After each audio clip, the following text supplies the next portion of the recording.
আলহামদুলিল্লাহ ভালো ভালো আছেন? এই তো এই বাড়ি যাবেন না? মার্কেট করছেন? মার্কেট আমার করা শেষ। শেষ মানে? হ্যাঁ। কবে? আর পাগল, দুনিয়ার বুদ্ধি না থাকলে চলা যাবে না তো। মার্কেট আমি ঈদের পরেই করেছি, রোজার ঈদের পরে। ঈদের একদিন পরে যা মার্কেট করেছি। এই রোজার ঈদের একদিন পরে? হ্যাঁ। তো রোজার ঈদের পরে করছেন না রোজা?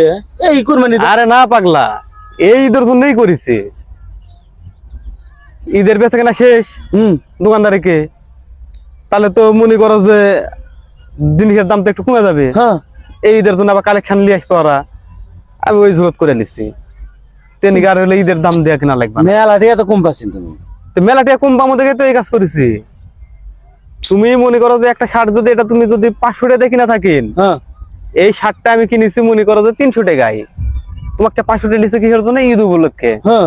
আর ঈদের বেচা কিনা শেষ, তখন তো আর তো 500 টাকা দেখেও কিনবে না ঈদের পরে। এই জন্য ওটা 300 টাকা মনে করে নিচ্ছে, ওটা কিনে ওইভাবে রেখা দিছি। এই যে এখন ঈদে কাজে লাগাবো। ভুল করছি ভাই আমি রে ভাই, একটা কাপড় চোপড় মানে কিছু মার্কেট করিনি ভাই। এই জন্য হিসাব করে ইয়ে করা লাগবে।